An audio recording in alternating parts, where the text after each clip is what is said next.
They said the Starlight Fae were the greatest tricksters of all. But when the Starlight Fae came for me, it wasn't a trick. The sound of the two realms colliding echoed in my ears, even long after they'd once again split. I heard the ringing in the quiet moments, the crash of broken rock, the screams of bodies and souls blinking out of existence. Caldamir and the other Fae princes did not awaken the king from his imprisoned slumber. They didn't rouse him from his grave. Caldamir, Nyx, Armene, and Tethys, the 4 princes of Avarath, had failed in their quest.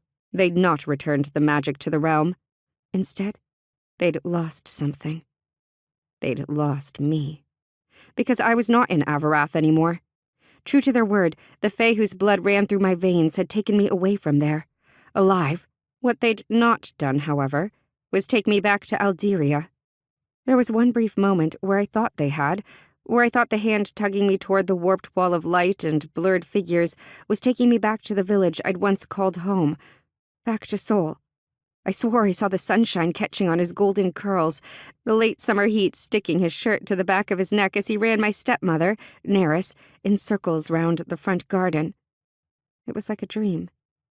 And like a dream, it faded before I even had the chance to fully grasp it. It slipped from my fingers, the colors draining from my vision to be replaced with the sharp contrast of white against black. I felt the shift as much as I saw it. Cold air slammed into me, igniting me and dousing me like its own kind of flame. I looked back once in that moment, seeing for the last time the cavernous expanse of the tomb I'd left behind, and with it, the faces of those once determined it would be the last thing I'd see.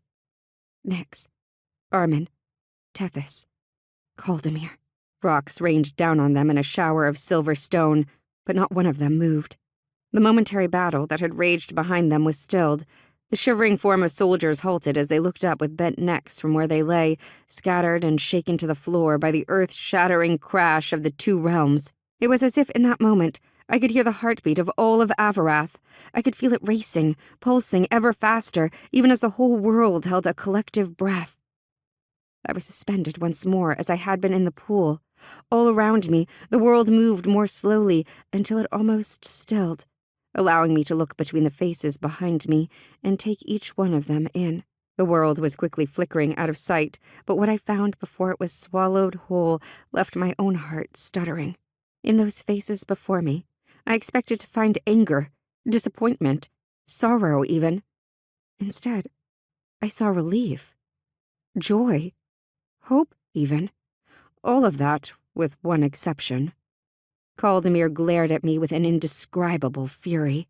Unlike the other princes, whose jaws fell slack with surprise and shock, the Mountain Court's leader stared forward with a piercing gaze fixed steadily in place.